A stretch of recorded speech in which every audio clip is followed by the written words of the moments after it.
I was at a local real estate meetup, giving a presentation. This is probably like a week or so ago, and just sharing a story about like how we built our portfolio of multifamily assets, how we built Invictus Capital, how we raised tens of millions of dollars from private investors, and it's always fun doing that one because, you know, they give you a microphone and some free beer and you stand up in front of a room and you feel really special, feel important. That's pretty cool.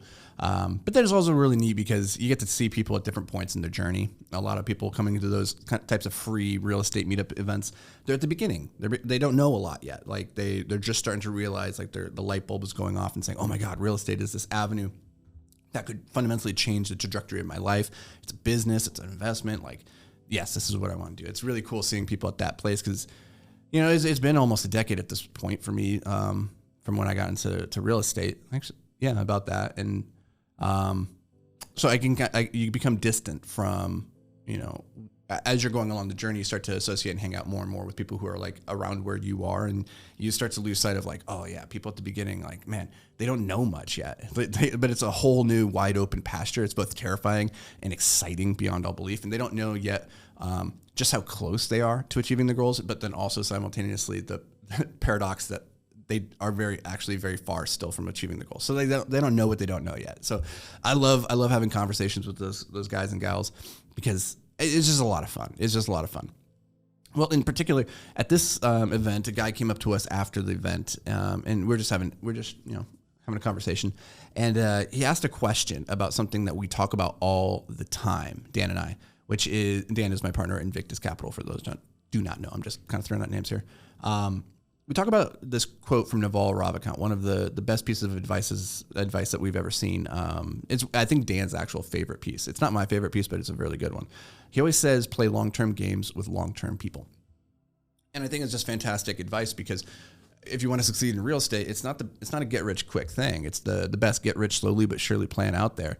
But you got to be in it for a long time. You gotta really forge relationships. And the whole concept behind play long-term games with long-term people for me is like, it's around the concept of compounding interest and putting yourself on the right side of compounding interest, which is it takes a long time to really see the effects of compounding. And most of the gains happen in the last like 2 to 3 to 4 iterations. And that takes like decades of time. And at the event, the guy that came up to us afterwards, he's like, cool. So when you say play long-term games with long-term people, he's like, what exactly do you mean? Because we hadn't really defined it. We said it very broadly, like play long-term games with long-term people and leave it to you to figure out what that means. Because for us, it means something very particular. And in talking to this kid, it became clear to me that the horizon that I'm talking about when I'm saying playing long-term games with long-term people is fundamentally different than a lot of people that are coming from maybe not entrepreneurship or in a real estate background. And this came to mind because the kid goes, so what are we talking here? Like I should buckle down and focus on this for like 2 years? And I'm like, 2 years? My dude, I'm talking about like 20 years. 20 years.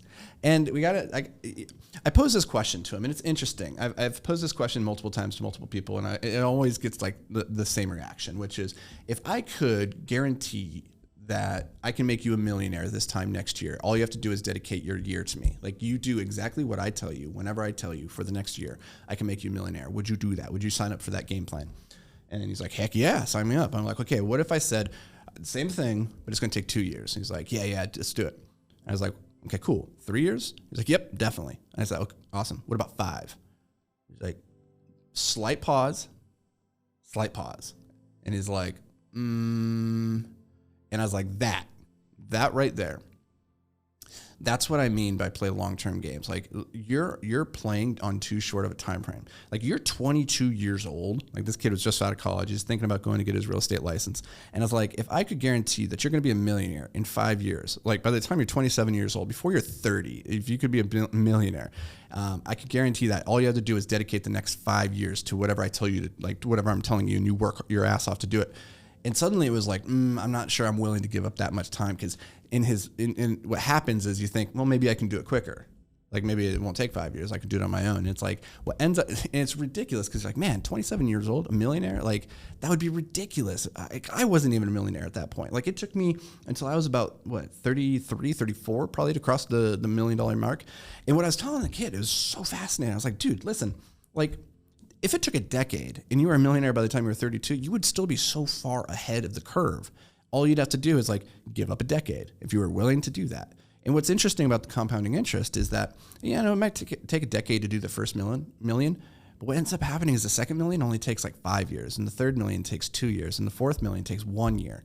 And that's where the compounding, but suddenly by the time you're 40, if you play this out, you're like worth $5-6 million, just staying on that path. But most of the gains happen in the last 3 years, the last 3 or 4 years. And so when I'm talking about playing long-term games with long-term people, I'm not just talking about 5-10 years. I'm talking about the next 20, 30, 40 years, and like understanding that even if you go to zero at 30, like you still have so much time on your hand. Because I was at zero. I was at negative 80,000 at 28 years old. Like I was really far behind the game. So if at that point somebody had been like, hey, you want to be a millionaire in the next decade? I'd been like, hells yeah, that sounds great. I happened to get there sooner than that point, but that's because my journey had also started before that point. It just took me a long time to get traction.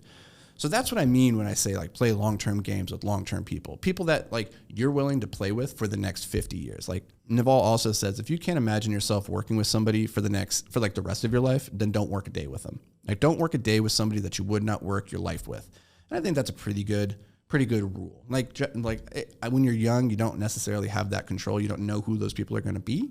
You don't necessarily have a lot of control over the opportunities that are going to be coming to you. So I would say yes more often than not and learn the hard way, whether that relationship is worth investing in or not. But social capital and investing time and energy into the relationships around us are just as valuable, more so, way more so actually, than like anything else that you're going to be investing in besides the skills that you're investing into yourself. Because those are something that pay infinite returns for the entirety of your life, even if you just got stuck on a remote island. Like you have your skills, even if you don't have your network. So that's what I mean when I say play long-term games with long-term people. And something Alex Hormozy talks about all the time, and I agree with this 100%. He has more exposure to billionaires than I do. But in talking to billionaires, he says the big difference about the way that they think than your regular run-of-the-mill millionaire is that billionaires think on just longer time horizons. They think on the span of 50, 60, 70 years and generations. They're not thinking in the terms of 5, 10, 15 years. So I don't know if you have any ambition to be a billionaire. I don't necessarily have that ambition, but it's good to know that if that is what you're trying to do, if you're trying to win that money game, the wealth game, or just trying to win the relationship game, I'll understand that like you need to lengthen your time horizons. I think everything worth having in this life is born on the back of cooking in the crock pot, not the microwave, as my good buddy Matty Atkinson would say. So hope that got you some perspective on this concept that I talk about sometimes, but have never really gone too deep into. Hopefully I don't know, like I'm going through some stuff right now with a partner where they're being very transactional, very short-term thinking, and we've been working together for a number of years, and it's like, I don't know if I want to keep working with you if this is the way that you're going to be. So I'm struggling with it right now, and I'm sure it's something that's going to come up in your life at some point through your business, your relationships, and friendships, or whatever. So hope this brought you some value. For those that don't know, I am Anthony Vicino, best-selling author, serial entrepreneur, co-founder of Invictus Capital. We have about, tens of millions of dollars of real estate at this point. So I make this podcast to help you entrepreneurs out there hyper-focus on the things that matter so that you can maximize your return on life. That's a pretty cool little catchphrase, right? You like that? I don't know. All right. That's going to do it for me, guys. I'll see you back here tomorrow. Peace.